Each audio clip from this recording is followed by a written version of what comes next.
دو طرح کے بلوغ ہیں، ایک انسان کا بدن بالغ ہو جاتا ہے، لڑکا 14 سال میں 15 سال میں بالغ ہو جاتا ہے، احکام اس کے اوپر واجب آ جاتا ہے، لڑکی 9 سال میں بالغ ہوتی ہے. خوب یہ بلوغ جسمی ہے.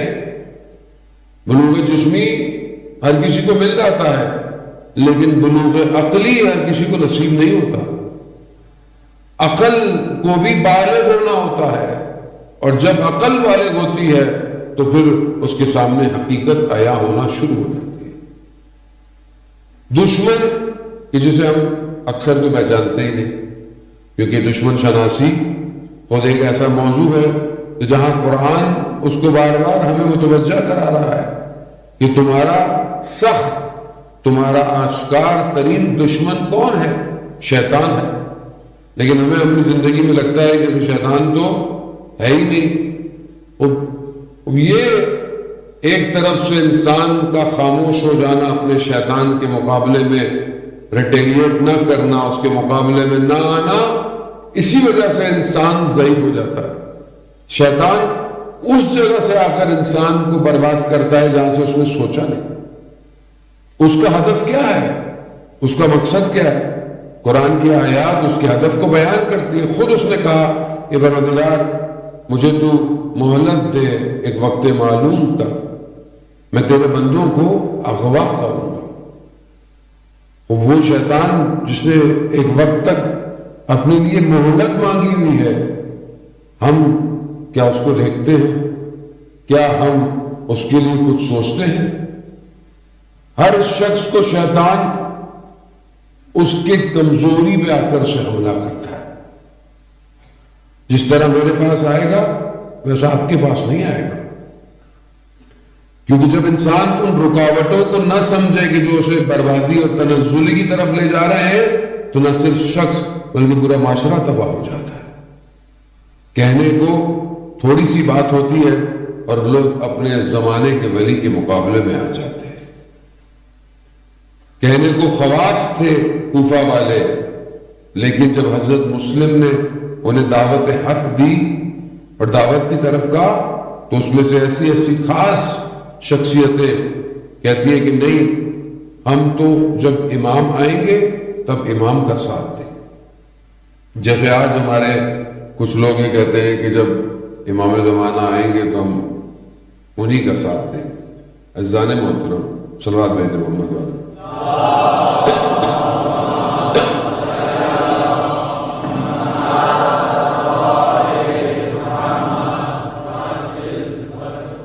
عزیزان محترم، شیطان، کیونکہ شیطان ایک ابلیس شخص ہے اور ایک شیطان پورا نظام ہے، اور اس نے ہر دور میں آ کر اپنے کارندوں کو سپیس دی ہے، جگہ دی ہے، سسٹم دیا ہے. حضرت آدم علیہ السلام کو نیچے اتارنے والا کون ہے؟ شیطان. حابیل اور قابیل کے درمیان میں شیطان. اب یہ شیطان ہر جگہ آیا اور خاص طور پر اس نے اس راستے کو روکنے کی کوشش کی ہے جہاں سے ہدایت ہوتی ہے. اس نے رکاوٹ ڈالی ہے. حضرت ابراہیم کے جب اپنے بیٹے کو قربانی پہ لے کر جا رہے ہیں، پہلے ان کی زوجہ کے پاس آیا کہ ان کو روکے، پھر 3 جگہ آ کر حضرت ابراہیم کو، جانتا ہے اللہ کا نبی ہے، مگر کیوں؟ کیونکہ اپنے کام میں ڈٹا ہوا ہے. جانتا ہے کہ یہ نظام الہی ہے، مگر جو اس نے عہد کیا ہے اسے پورا کرتا ہے. بنی اسرائیل کا ایک عابد عبادتیں کرتا ہے. شیطان کا پورا گروہ رات کو میٹنگ بلا کے بیٹھا ہوا ہے کہ اس کو کیسے عبادت سے دور کرے. کسی نے کہا اس کو کھانے کی لذتوں میں لگاؤ، کہا اسے کھانے کی لذت نہیں. کسی نے کہا اسے کسی اور چیز میں لذت میں لگاؤ، اس نے کہا نہیں. وہ کہا پھر کیا کرے؟ تو ایک نے کہا میں اسے عبادت سے گراؤں گا. وہ شیطان ہمارے خون میں دوڑتا ہے، ہمارے آباء و اجداد سے واقف ہے. شیطان کی عمر ہر شخص کے لیے کئی شیطان ہیں اور ان کی عمر ہماری عمر سے زیادہ ہوتی ہے. وہ جانتا ہے میرے دادا میں کیا کمزوری تھی، میرے پردادا میں کیا کمزوری تھی، اور وہ جانتا ہے کہ اس کی نسل کے اندر کون سی کمزوری ہے۔ خلاصہ اس نے کہا کہ میں عبادت سے گراؤں گا۔ گیا ایک جوان لڑکا بن کر، وہ عابد کہ جو مشہور ہے اپنی عبادت کے لیے اور پہاڑوں پر عبادت کرتا ہے، جیسے ہی اس جگہ پر پہنچا تو کہا کون ہے؟ کہا میں جوان ہوں، میں خدا کی عبادت کرتا ہوں، مگر میرے گھر والے عبادت نہیں کرنے دیتے، میرے پاس جگہ نہیں ہے۔ اس نے کہا اچھا آ جاؤ عبادت کرو۔ اب اس نے کیا دیکھا؟ وہ نمازیں عبادتیں کر رہا ہے، یہ عبادت کرا، اس کا افطار کا وقت آیا، اس نے کہا افطار کرو، کہا نہیں میں نے عبادت کر، پھر عبادت کرا، پھر جب رات کا وقت آیا کہا تھوڑی استراحت کرو، آرام کرو، کہا نہیں میں پھر عبادت کروں۔ اب جب اس کی آنکھ کھلی دیکھا کہ وہ ایسی عبادت کر رہا ہے جوان کہ وہ ہوا میں پرواز کر رہا ہے۔ اب یہ عابد پریشان ہو گیا کہ اتنی میں نے عبادتیں کی، میں آج تک پرواز نہیں کر پایا۔ اسی لیے بے بصیرت عبادت میں یہی فرق ہوتا ہے۔ مقدس ماں جو اپنے آپ کو سمجھے اور بصیرت نہ رکھے، اسی لیے خدا کو ایسی عبادتیں نہیں چاہیے کہ وہ خواجہ ربی غار میں عبادت کر رہا ہے اور حسین ابن علی کربلا میں شہید ہو رہا ہے۔ خدا کو ایسی عبادت نہیں چاہیے۔ تو اس نے اس کو جوان کو روکا کہ مجھے بتاؤ کہ تمہاری عبادت کیسے تم اس مقام پہ پہنچے؟ اس نے کہا میں نہیں بتا سکتا۔ کہا نہیں مجھے بتاؤ۔ کہا میں نے ایک گناہ کیا ہے، اور جب میں اس گناہ کو یاد کرتا ہوں تو میری عبادت بڑھتی چلی جاتی ہے۔ اب عابد سادہ لو تھا، اس نے کہا کہ وہ کون سا گناہ ہے؟ کہا نہیں تم نہیں کر سکتے۔ کہا نہیں مجھے بتاؤ۔ اس نے کہا میں نے فلانی جگہ فلانی خاتون، اس کے ساتھ ایک غلط فعل انجام دیا، میں اس کو یاد کرتا ہوں میری عبادت اوپر کی طرف جاتی ہے۔ استغفر۔ اب عابد کہنے لگا کہ مجھے بھی کرنا ہے، میرے پاس تو کچھ نہیں۔ کہا یہ لو پیسے، جاؤ اس خاتون کے پاس۔ اب یہ نیچے اترا شہر کے اندر، لوگوں سے اس کا پتہ پوچھا، لوگوں نے بولا عابد ہے، اصلاح کرنے جا رہا ہوگا۔ وہاں پہنچا، دروازہ کھٹکھٹایا، پوچھا کون؟ کہا ہر کوئی اسے جانتا تھا، عابد ہے، عبادت گزار ہے۔ کہا کیوں آئے؟ کہا میں غلط فعل۔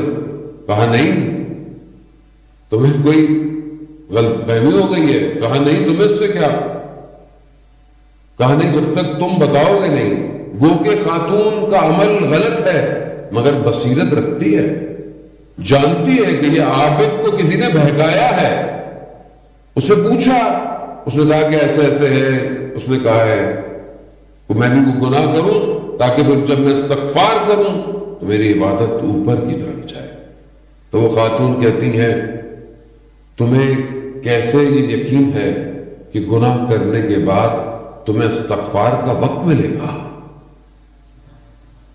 اسے کہا کہ جاؤ جا کر دیکھو، اگر وہ جوان ابھی بھی ہوا تو پھر آ جانا، اور نہ ہوا تو سمجھ لو شیطان۔ اوپر گیا، دیکھا تو کوئی نہیں تھا، استغفار کیا خدا کی بارگاہ میں۔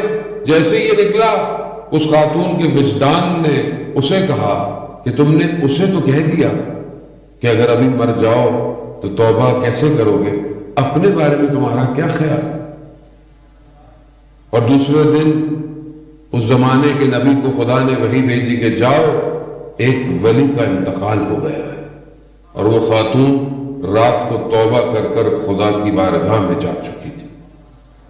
وَظَالِمَةٌ رشد کرنا آسان نہیں، ہر کسی کو شیطان اس کے طریقے سے آ کے مارتا ہے۔ مجھے شیطان جو ہے وہ شاید بہت ساری ایسی چیزوں میں وسوسے نہیں کرے گا۔ مجھے شیطان بولے گا کہ مولانا صاحب مجلسیں پڑھنی ہیں، کتابیں، اسی کے اندر مجھے گھمائے گا پھرائے گا۔ ہو سکتا ہے بہت ساری چیزیں میرے لیے کوئی معنی نہ رکھتی ہوں، میں ان کو بڑے آرام سے ہٹا دیتا ہوں، لیکن شاید کوئی ایسی چھوٹی سی چیز پہ لا کر مجھے پھنسا دے گا تاکہ میری ساری عبادت، میرا سارا کام ضائع ہو جائے۔ شیطان پوری کوشش کرتا ہے ہماری روز کی عبادت کو ضائع کر دے۔ اس نے عہد کیا ہوا ہے، اب یہ تو ایک شیطان ہوا ہے جو ہمارے اندر گھس رہا ہے۔ اور ایک وہ ہے جو شیطان کا نظام ہے. ہر دور کے اندر اس نے ایک سسٹم انٹروڈیوس کیا ہے. عزیزان محترم، بہرحال میں آپ کی توجہ کا طلبگار ہوں کہ ماشاءاللہ آپ کی توجہ بہت مبذول ہے میری طرف. فرعون کا نظام، فرعون شخص نہیں ہے، فرعونیت پورا سسٹم ہے. قرآن جہاں بنی اسرائیل کی داستان کو بیان کرتا ہے وہاں فرعون کے بارے میں بتا رہا ہے کہ یہ کون ہے، یہ کیسا سسٹم ہے. یہ بچوں کو مار دیتا ہے، لوگوں کو، مردوں کو ذبح کر دیتا ہے، عورتوں کو غلام بناتا ہے. یہ فرعونیت کا سسٹم ہے. آج فرعونیت کا سسٹم کیا کر رہا ہے؟ کیا آج فرعون کا سسٹم نہیں ہے؟ عزیزان محترم، جتنے بھی سسٹم انبیاؤں کے مقابلے میں تھے آج وہ سارے سسٹم جمع ہو گئے. کیوں؟ کیونکہ آنے والا تمام انبیاء کا وارث ہے. اللہم صلی علی محمد وہ آنے والا تمام انبیاء کا وارث ہے. تو ظاہر ہے جو اس کے مقابلے میں آئے گا وہ بھی فرعون، قارون، شداد، نمرود، نیچے تک آتے جائے گا، سب کا وارث آئے گا. اور یہ بہت بڑا معرکہ انقریب ہونے والا ہے. شروع ہو گیا آہستہ آہستہ. وہ جو فرعون کا سسٹم ہے، آج آپ دیکھیں، آج سسٹم چینج ہو گیا ہے. آج غلام نہیں بنایا جاتا. آج ویسے غلام نہیں بنائیں گے آپ کو، آج ذہنوں کو غلام بنایا جاتا ہے. اور ذہنوں کو غلام بنانے کے لیے ہتھکڑیاں نہیں ہیں، اب ڈیجیٹل سلیوری ہے. اب نیا دور ہے. جدید دور میں غلام کیسے ہوگا؟ ان کے ذہنوں کو معاف کر دو، مفلوج کر دو. آج بڑی بڑی قومیں ناکام ہو گئی ہیں، ہار گئی ہیں. کس سے؟ اس وقت اندلس میں مسلمانوں کو جب گرایا تھا کہ جسے کوئی گرا نہیں سکتا تھا، تو کس طرح انہوں نے جو ہے وہ مسلمانوں کو شہوت کے ذریعے سے برباد کر دیا. آج وہ سسٹم ظاہر میں نظر نہیں آتا، مگر آج ہمارے ہاتھوں میں موبائل، یہ اپلیکیشنز، یہ سب ذہنی غلام بنانے کے لیے. گو کہ آپ اس سے اچھے کام بھی کرتے ہیں، لیکن یہ سسٹم ہمارا نہیں ہے. یہ سسٹم کسی اور نے ڈیزائن کیا ہے، اور جس نے ڈیزائن کیا ہے وہ جانتا ہے اس کو چلانا کیسے ہے. اس میں آپ کی مرضی نہیں چلتی، اس میں آپ کی خواہشات نہیں ہیں. آپ کو ایک پوسٹ ڈال کر خوش ہو جاتے ہیں، لیکن وہ اپنے طریقے سے آپ کو چلاتا ہے. انسٹاگرام اپنا پروٹوکول، اپنا الگورتھم کے ساتھ چلتا ہے. آپ کی مرضی کی چیز لائک پہ نہیں آتی، اس کے ڈیزائن کی بھی چیزیں لائکس پر آتی ہیں. وہ مجبور کرتا ہے ویسے کرو جیسے وہ چاہتا ہے. ذہن غلام بنتے جا رہے. مسجد، امام بارگاہ میں ہم ماشاءاللہ بہت اچھے ہوتے، لیکن بازار میں، روڈ پہ، گلیوں میں، اسکولوں میں، کالجز میں، اور سب سے بڑھ کر اپنی تنہائی میں، اپنی خلوت میں ہم کس کے غلام؟ ہماری سوچیں کون ڈیزائن کر رہا ہے؟ آج معاشرے کے اندر برائی عام ہو گئی ہے. اصحاب بیٹھے ہوئے ہیں، رسول خدا حضرت محمد مصطفیٰ صلی اللہ علیہ وسلم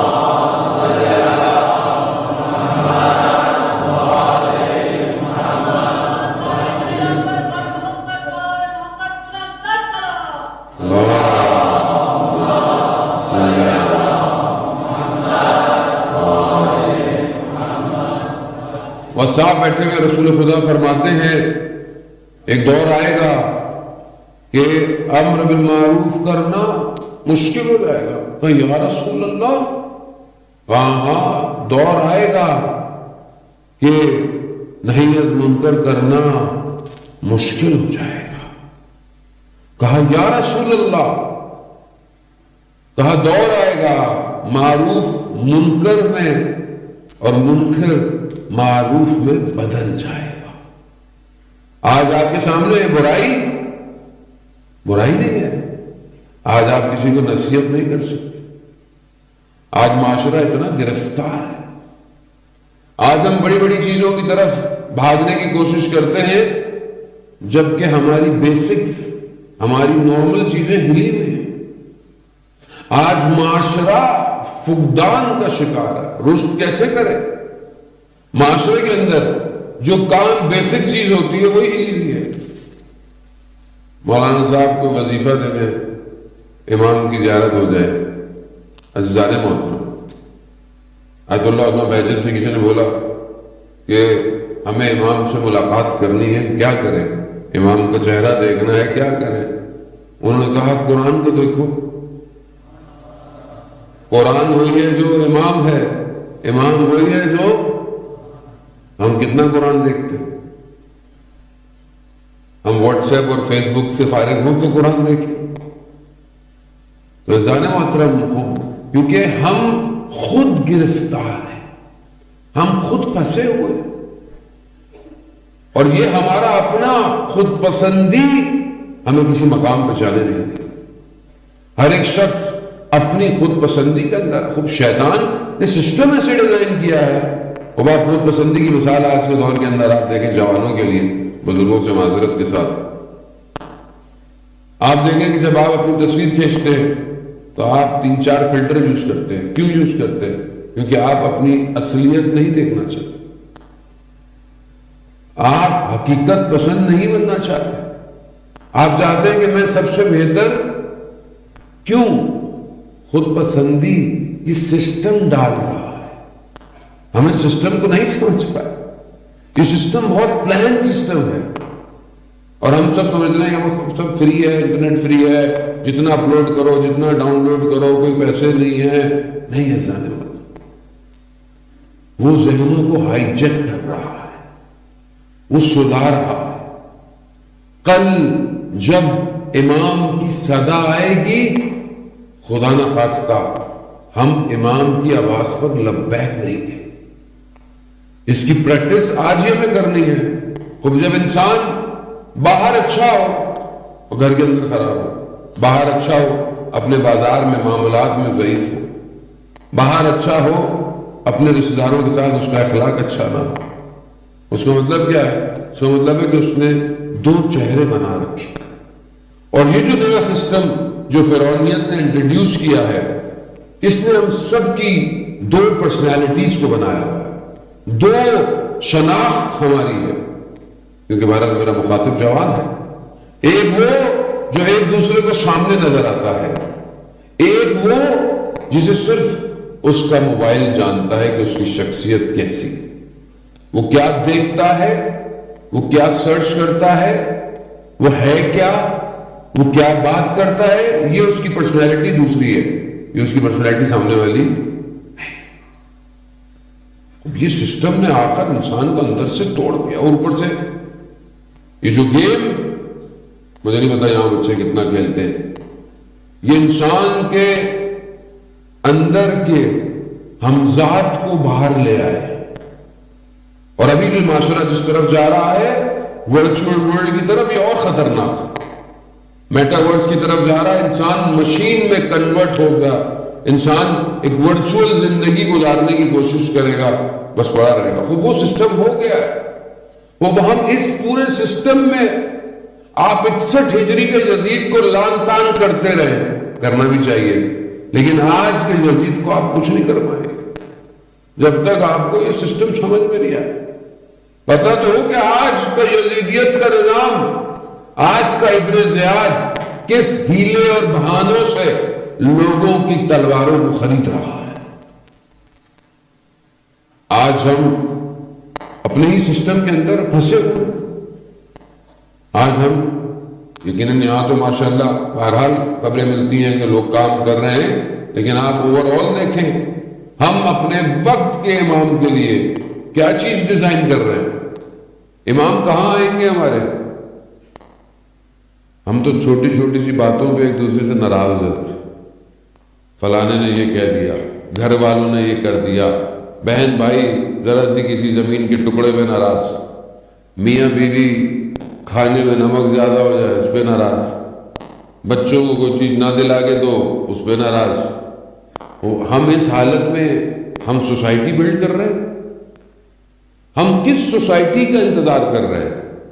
وہ جسے ارسطو نے، ابو علی سینا، فارابی جس مدینہ فاضلہ کی گفتگو کر کر چلے گئے، وہ کون سا شہر ہے کہ روایات کہتی ہیں کہ ایک خاتون اپنے سر پر سونا لے کر بھی جا رہی ہوگی تو کوئی اسے لالچ کی نگاہ سے نہیں دیکھے۔ وہ شہر کب بنے گا؟ اس شہر کو کون بنائے گا؟ کوئی اور مخلوق آسمان سے آئے گی یا ہم ہی لوگوں نے اس شہر کو بنانا ہے؟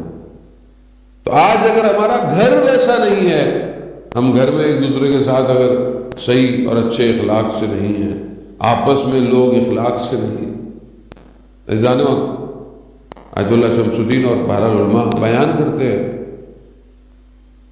ملا احمد ناراکی کی جنہوں نے کتاب جامع السعادہ اردو کے اندر ترجمہ، کوئی بھی کتاب ہے، بہت پرانی کتاب ہے، اخلاقیات کی کتاب ہے، علماء کرام بیٹھے ہوئے ہیں۔ عزیزان محترم، ایک تو جوانوں کو کتاب دوستی ہونی چاہیے۔ آج معاشرے میں کتاب دوستی نہیں ہے، آج کتابیں پرنٹ ہی نہیں ہوتی ہیں، ایک اگر پرنٹ ہو گئی تو دوبارہ وہ بیچاری پرنٹ ہی نہیں ہوتی ہے، کیوں؟ کو پڑھتا ہی کوئی نہیں ہے، خریدتا ہی کوئی نہیں ہے۔ اب آپ بولیں گے جی یار مولانا صاحب اب تو ڈیجیٹل ہو گیا ہے، اب پی ڈی ایف پڑھنی چاہیے، تو کم از کم پی ڈی ایف ہی پڑھ لیں، پڑھیں تو صحیح۔ ہم نے اخلاقیات پہ کتنی کتابیں پڑھی آج تک؟ کریکٹر بلڈنگ پہ، مورل ویلیوز پر کتنی کتابیں پڑھی ہم نے آج تک؟ جو معاشرے کے اندر تربیت کا عنصر غائب ہو جائے، یقیناً علماء آپ کے درمیان ہیں، آپ کی تربیت کرتے بھی ہیں اور کر بھی رہے ہیں، لیکن خود میری کوشش کتنی ہے؟ ملا احمد ناراکی نے کتاب جامع السعادات جو ہے وہ معراج السعادہ اپنے والد کی کتاب کا خلاصہ کیا تھا۔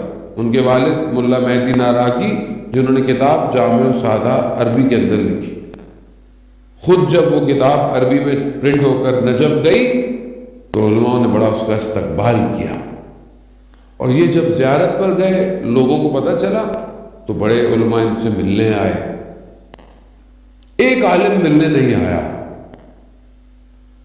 وہ کون ہے؟ وہ سید مہدی بحر العلوم، کہ جنہیں وقت کے امام نے اپنے سینے سے لگا کر علم دیا تھا، وہ نہیں آئے۔ انہوں نے کہا کہ میں خود چلتا ہوں ان کی خدمت میں، تو لوگوں نے کہا آپ کہاں جا رہے ہیں؟ مطلب ان کو آنا چاہیے تھا، آپ مہمان تھے۔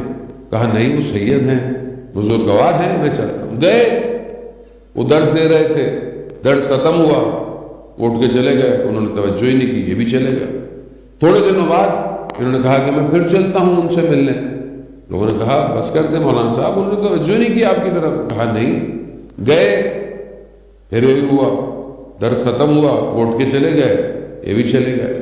کئی دن ہو گئے، یہ کربلا، سامرا، کاظمین زیارت کر کے نجف واپس آئے۔ پھر انہوں نے کہا کہ میں ایک دفعہ جانے سے پہلے پھر جاتا ہوں۔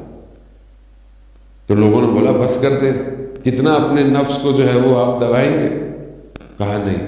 اب جیسے ہی یہ خبر سید مہدی کو پتہ چلی کہ یہ آ رہے، ننگے پاؤں گلی کے کونے تک دوڑتے ہوئے آئے اور انہیں لے کر گئے، بٹھایا اور کہا آپ پوچھیں گے نہیں کہ جب آپ پہلے 2 دفعہ آئے تو میں نے آپ کی طرف توجہ نہیں کی؟